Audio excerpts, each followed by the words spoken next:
Baik, tadi kan kita punya pendapat kedua di mana punya sampel yang sangat kecil ya, patokannya adalah N besar kurang dari sama dengan 8. Jadi N terbesarnya itu 8 ke bawah ya.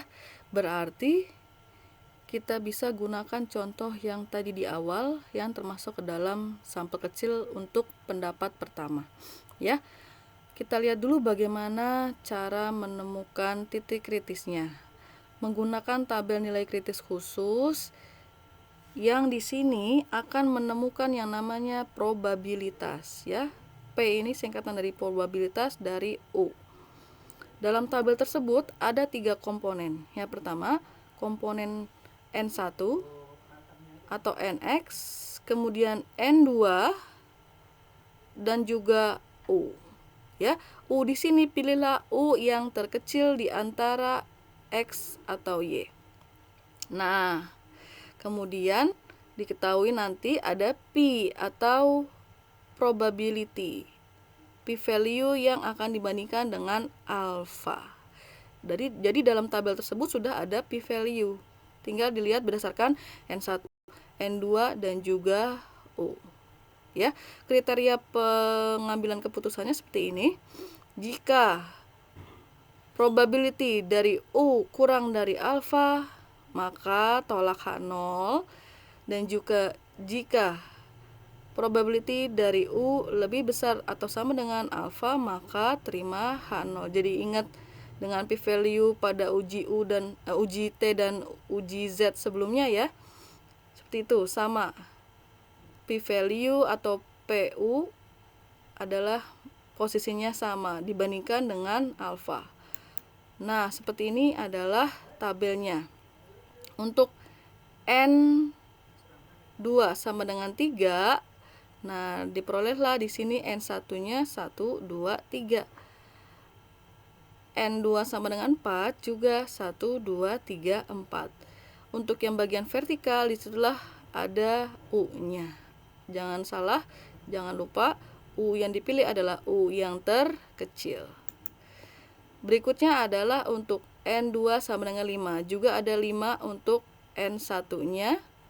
Sedangkan U-nya sampai 13. Di sini ada yang saya tandai bold.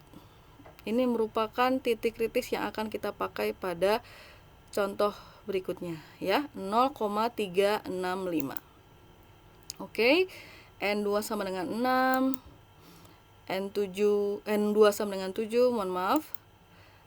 Masih ada lanjutannya. Dan juga N2 sama dengan 8.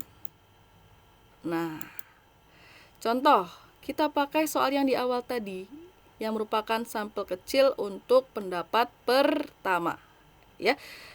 Masih sama angka-angkanya. Populasi X dan Y sama, itu adalah H0.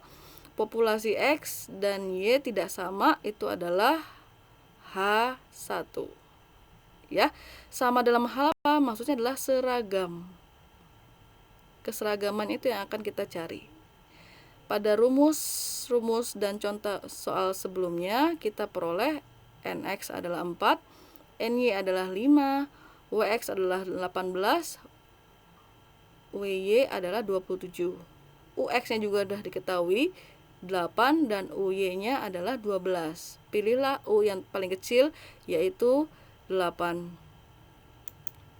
Nah, dari tabel pada saat kita punya N2-nya 5, N1-nya 4 dan U-nya 8, kita lihat lagi back. Nah, di sini N2-nya 5, N1-nya 4 dan U-nya 8, diperoleh sel 0,365. Itu adalah P value-nya.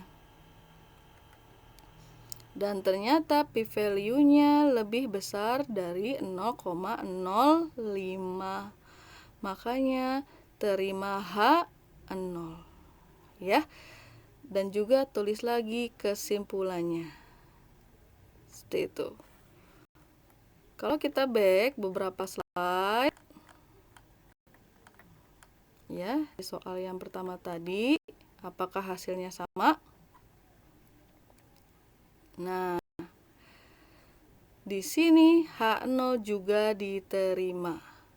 Maka kelompok X dan Y tidak ada perbedaan dari segi medianya. Berarti sinkron antara pendapat 1 dan juga pendapat 2. Yang pertama tadi menggunakan tabel U, sedangkan pendapat 2 ini menggunakan tabel probabilitas. Ya, itu saja untuk pertemuan kali ini. Terima kasih banyak. Wassalamualaikum warahmatullahi wabarakatuh.